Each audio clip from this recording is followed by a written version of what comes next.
గెలిపే లక్ష్యంగా వైనాట్ 175 అని చెప్పి సిద్ధం అని చెప్పి మేము సిద్ధంగా ఉన్నామని చెప్పి అన్ని రకాలుగాను మేము ముందుకెళ్తున్నాం. ఎన్నికల నోటిఫికేషన్ వచ్చినాక రాకముందు మేనిఫెస్టో కూడా రిలీజ్ చేస్తారు. ఎందుకు అంత కంగారు?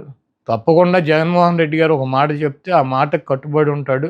ఆయనకి విశ్వసనీయత ఉంది. ఆయన చెప్పినటువంటి మాట నిలబెట్టుకుంటాడు అన్నటువంటి నమ్మకం ఉంది ప్రజలకి. అదేవిధంగా మాకు 175 నియోజకవర్గాల్లో అభ్యర్థులు ఉన్నారు. మా పార్టీ క్యాడర్ ఉంది. మాకు ఐపాక్ టీం ఉంది. మాకు పబ్లిసిటీ చేసుకోవటాకో లేకపోతే గడప గడపకి జగన్మోహన్ రెడ్డి గారి మేనిఫెస్టోని జారీ చేయడానికి 24 గంటల సమయం మాకు చాలు. కాబట్టి మేనిఫెస్టో జగన్మోహన్ రెడ్డి గారు రిలీజ్ చేస్తారు. వెయిట్ చేయండి. చంద్రబాబు గారు సచివాలయాన్ని కూడా తాకట్టు పెట్టేస్తారని అంటున్నారు. ఈ రాష్ట్రంలో 4 లక్షల కోట్ల రూపాయలు అప్పులు ఉన్నాయి. దాంట్లో 2,50,000 కోట్ల రూపాయలు చంద్రబాబు నాయుడు చేశాడు. 4 లక్షల రూపాయల్లో 2,50,000 కోట్ల రూపాయలు జగన్మోహన్ రెడ్డి గారు చేసినటువంటి అప్పులు. ప్రభుత్వ ఆస్తులు తాకట్టు పెట్టకుండా బ్యాంకులో లోన్ ఇస్తారా? ప్రభుత్వ ఆస్తి తాకట్టు పెట్టకుండా బ్యాంకులో లోన్ ఇస్తాడా? పలానా తాకట్టు పెట్టాలి, పలానా తాకట్టు పెట్టకూడదు, పలానాది మార్టిగేజ్ చేయాలి, పలానా షూటీ చేయాలని ఏమన్నా డాక్టర్ బిఆర్ అంబేద్కర్ గారు రాజ్యాంగంలో రాశారా? సెక్రటేరియట్ ఏంటి చంద్రబాబు గడిదా?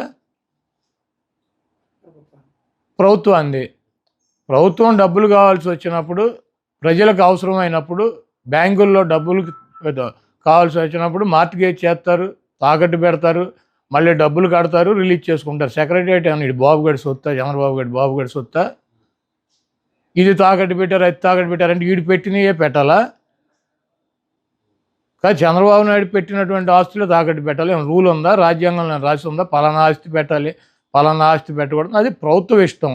వాళ్ళు బ్యాంకర్స్తో మాట్లాడి బ్యాంక్ వాళ్ళు డబ్బులు కావాలన్నప్పుడు వాళ్ళు ఏదోటి మార్టిగేజ్ అడుగుతారు. ప్రభుత్వ ఆస్తి ప్రభుత్వం వాళ్ళు దాన్ని బట్టి వాళ్ళకు ఉన్నటువంటి వెసులుబాటుని బట్టి పెట్టుకుంటారు. సెక్రటేరియట్ పెట్టేశారు. సెక్రటేరియట్ ఎంత? 10 ఎకరాల పొలం. దాన్ని తాకట్టు పెడితే దాని విలువ ఎంత? 10 కోట్లో లేకపోతే ఎకరం 20 కోట్లు ఉంటుంది, 2 కోట్లు ఉంటుంది, 20 కోట్ల ఆస్తి. ఒక సచివాలయమే పెట్టారా? నువ్వేం పెట్టలేదా గతంలో? ఈ చంద్రబాబు నాయుడు అనేవాడు ఒక చిల్లర రాజకీయ నాయకుడు. ఆయన చేస్తే సంసారం, పక్కన వాళ్ళు చేస్తే వ్యభిచారం అని చెబుతాడు.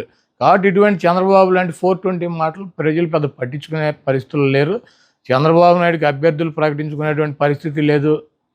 చంద్రబాబు నాయుడు అలయన్స్లో పక్కన వాళ్ళని నమ్మించేటువంటి పరిస్థితి లేదు. ఆ ఓట్ బ్యాంకు ట్రాన్స్ఫర్ అయ్యేటువంటి పరిస్థితి లేదు.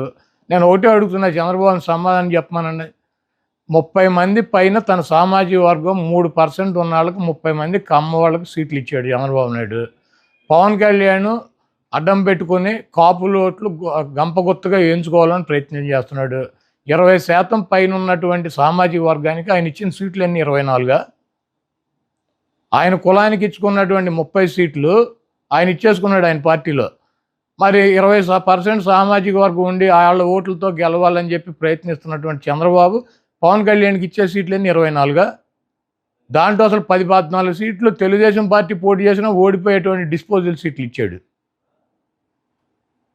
ఇవన్నీ ఆ సామాజిక వర్గం గమనించట్లేదా? చంద్రబాబు నాయుడికి బుద్ధి చెప్పరా?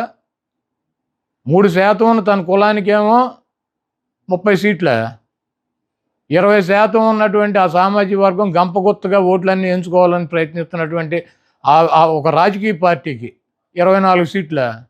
ఇవ్వటానికి ఈయనకన్నా సిగ్గు ఉండాలి, తీసుకోవటానికి ఆయనకన్నా ఉండాలి. వీళ్ళిద్దరికి వెళ్ళినప్పుడు ఓటు వేయటానికి సిద్ధంగా ఉంటారా? ఈ ఓటు ట్రాన్స్ఫర్ అవుద్దా, ఆ ఓటు ట్రాన్స్ఫర్ అవుద్దా?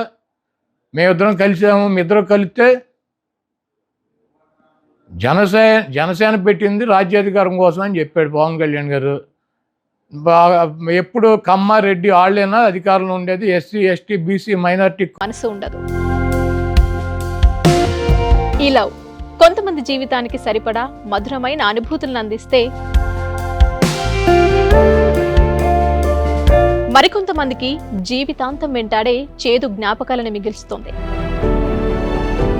లైలా మజ్ను, పార్వతీ దేవదాస్ ఈ 2 కథల్లో మజ్ను లైలా ప్రేమ కోసం ఎంత పరితపించాడో విన్నాం. దేవదాస్ పార్వతి ప్రేమ కోసం ఎంత పిచ్చోడయ్యాడో చూసాం. కానీ లైలా మజ్ను ప్రేమ కోసం ఎంత ఆరాటపడిందో మనం ఆలోచించలేదు. దేవదాసు దూరమయ్యాక పార్వతి పరిస్థితి ఏంటో మనం అర్థం చేసుకోలేదు. ప్రేమ నుండి పెళ్లి వరకు వెళ్ళలేకపోయినా ఎంతో మంది అమ్మాయిల బ్రేకప్ స్టోరీస్తో మీ లవ్ టుడే.